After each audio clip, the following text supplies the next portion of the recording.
What's up, everybody? My name is Scott Paddock, and today we are going to talk about how to improvise over the blues progression.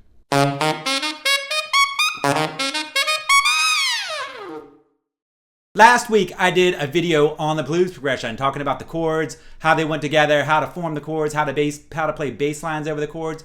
And the question I got asked the most after posting that video is, thank you for teaching me the chords, but how do I improvise over it? So today, I'm going to show you exactly how to approach improvising over the blues progression.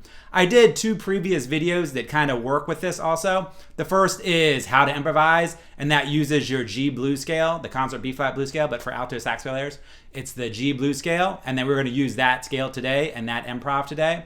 And I also did a video on how to improvise over chords. And the chords that I used in that video are two of the chords that we're going to use to improvise today in our B-flat blues, also G blues on the alto saxophone. So I'm basically going to show you how the information from those two videos works with this blues progression. Okay, so before you dive into this, you need to be able to play the blues progression bass line. If you can't do that, check out the video I did on the blues progression, because this is kind of the next step after that video. So here is your B-flat blues progression played in quarter notes. It's going to be the G blues progression on the alto sax, and that would be the C blues progression on the tenor sax. So here it is. 1, 2, there you go.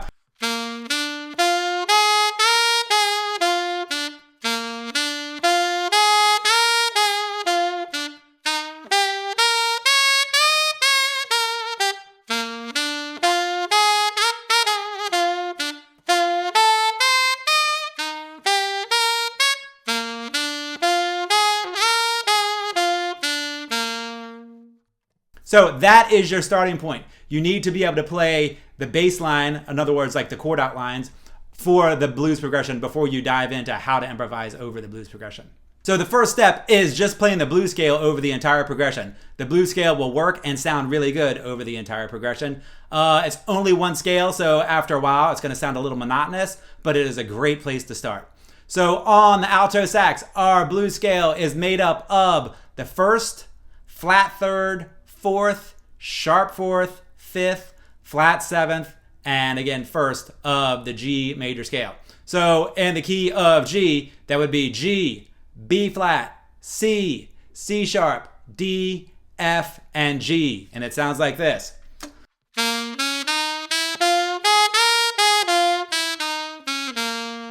Now, the beauty of the blues scale is, even though it is considered a scale, not a traditional scale, but it's considered a scale anyway, it already sounds like an idea. If you just played the blues scale, it sounds kind of cool, as opposed to the G mixed Lydian scale, which is what the chord represents.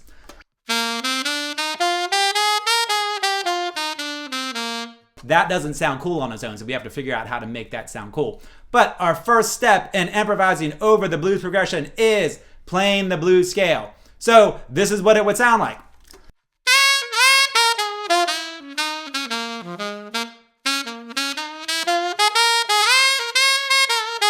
So that was the first 4 bars of the blues progression, playing your blues scale. Now, obviously, when you just hear me play the blues scale, you don't hear the blues progression behind me. So to really practice this, you're going to want some kind of backing track. So there are 3 options. The first is the one that I have all of my students start off with improv with, and that is the Jamie Aebersold Maiden Voyage book. I don't do too many Jamie Aebersold books anymore now that iReal Pro is out, but this is such a great book to start with because it gets you going with a good 5 or 6 standard tunes that are pretty easy to play. So if you get the Jamie Aebersold Maiden Voyage book, the backing track would be Shuffle Time, which is B-flat blues. So that would give you the backing track that you need, and you could solo over top of it. If you don't want to do that, you could get the app called iReal Pro, which gives you a ton of songs.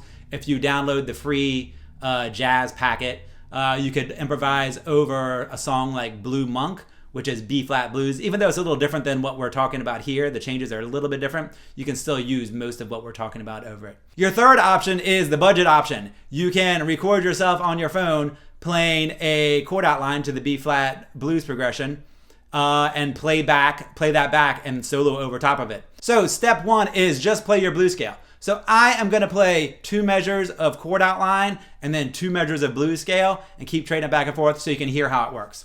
And I also recommend doing this when you're playing with a backing track, is doing 2 measures of chord outlines and then 2 measures of blues scale. It works really well. So here's what it will sound like. 1, 2, ready.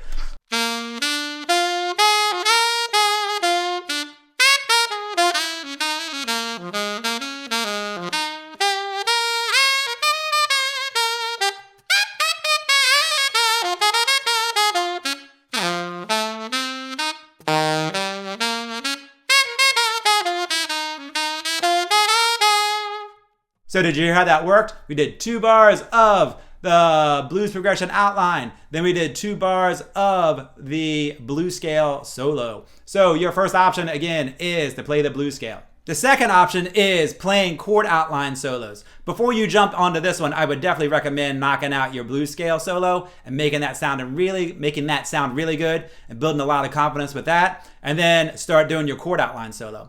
A chord outline solo is just using all of the notes in the chord, only the notes in the chord, and making a solo out of that. So I'll do one that's pretty basic, and then I'll do one that's a little bit more advanced. So the first one is just you're gonna really hear the chords, but I'm gonna change the rhythm around a little bit. I'm gonna make some notes shorter, some notes longer. I'm gonna go above and below just the 1 octave. So here it is, the chord outline solo. So you're gonna follow each chord. When you hit the G7, you're gonna play G, B, D, F. When you hit the C7, you're gonna play C, E, G, B flat. And when you hit the D7, you're gonna play D, F sharp, A, and C. So when you do the chord outline solo, you have to change with the chords. When you do the blues scale, you just play the blues scale over the whole thing. But when you play the chord outline solo, you have to change with the chords. Here it is. 1, 2, 1, 2, ready.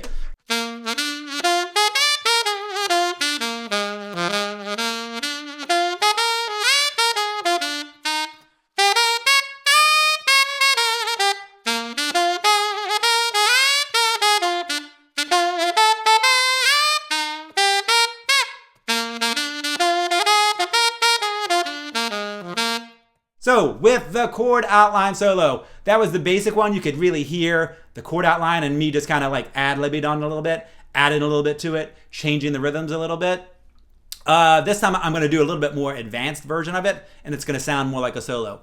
In the more advanced version of it, I still use only those same notes. I just don't do it so that it sounds like a chord so much. I'll jump around more and try to make it sound more like an idea. Here it is. 1, 2, 1, 2, ready, go.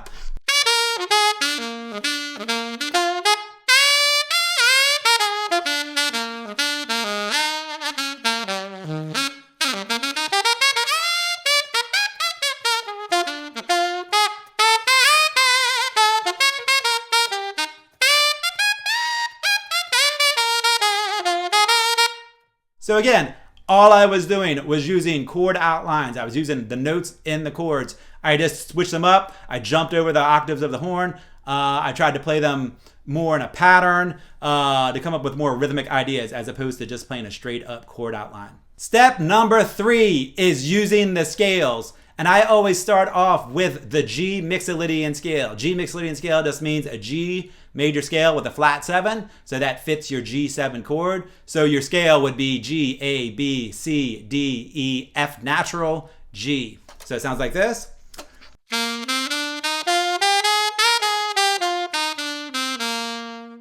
So the soloing with that is you just take the scale and you mix it up a little bit. It should still sound like kind of a scale idea, but you just kind of like are meandering or winding your way through the scale. So instead of just going all the way up the scale, you're gonna kind of go up and then down a little bit.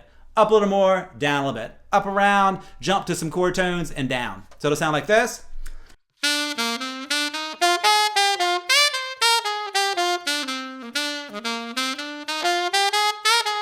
So that is your G Mixolydian scale improv. Now, I always have my students do 2 bars of G blues and then 2 bars of G Mixolydian improv to start, because every 3rd and 4th measure of the phrase of your 3-4 bar phrases are all G7. So you can play your G7 blues scale, then for 2 measures, your G7 Mixolydian improv for 2 measures. Then when you hit the C7, you do the G7 blues scale improv. And then when you go back to the G7, you do the Mixolydian Then when you go to the D7 and the C7, you go back to the blues scale for 2 measures. And then when you hit the G7 again, you play the G Mixolydian improv. In other words, you're doing 2 bars of blues scale improv followed by 2 bars of Mixolydian. And if you use your G Mixolydian for the Mixolydian, it fits on all of your Mixolydian improv. It would sound like this. Take a listen. 1, 2, ready, go.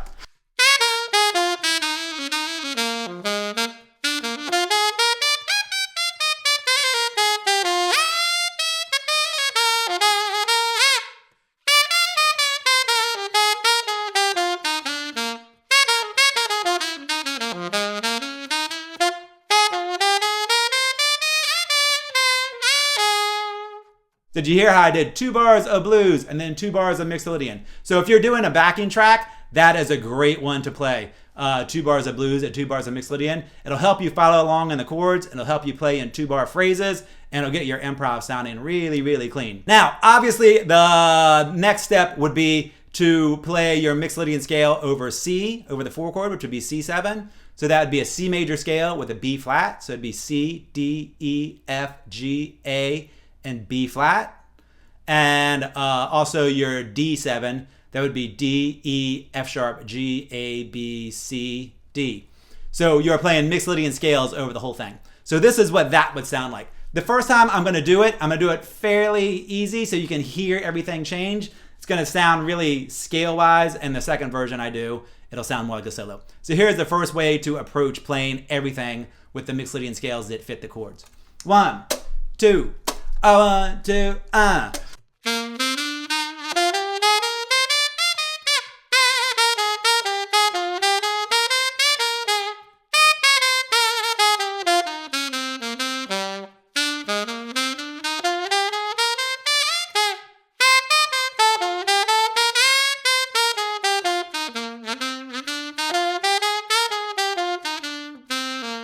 So you could really hear those scales matching up with the chords really easily because I was doing pretty much scale-wise motion with some little jumps there. Now this next version is going to sound more like a solo because I'm not going to play such scale-wise motion when I'm soloing. So take a listen to this one. 1, 2, ready, go.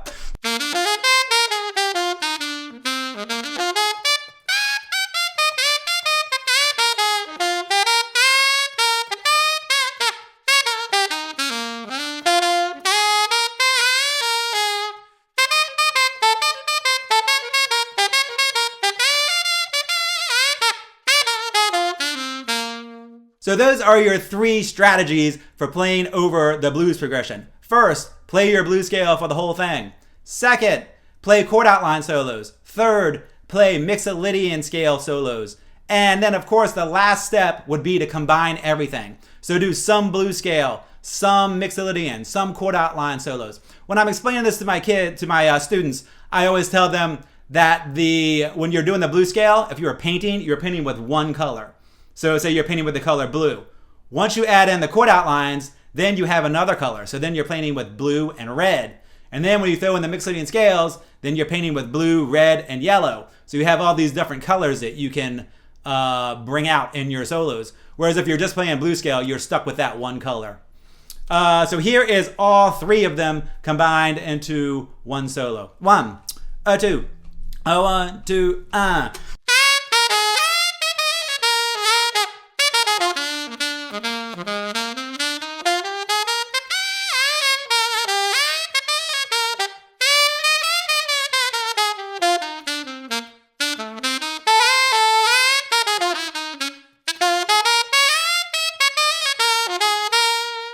And that's how you solo over a blues progression. You break it down into really small steps.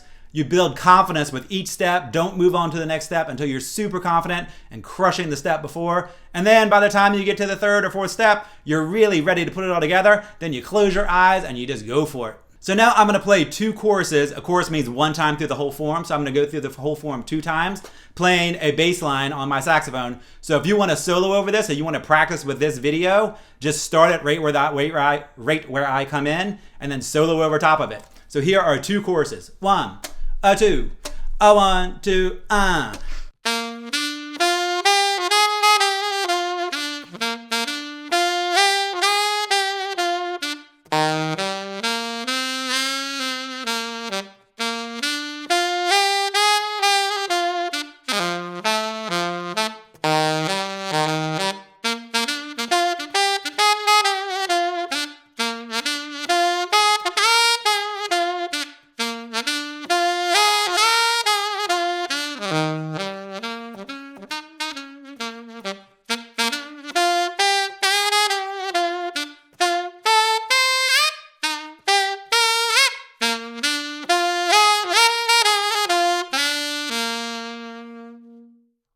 So as you notice, I played more of a bass line than strict chord outlines. I just did that so it sounded cooler. It'd be way more fun to solo over. Thanks for taking the time to check this video out. I hope that now you know how to solo over the blues progression. And if you can, I'd really appreciate it if you would subscribe to my channel, give me a thumbs up, and share it with your friends. If you have any questions, hit me with a comment below. Thanks a lot.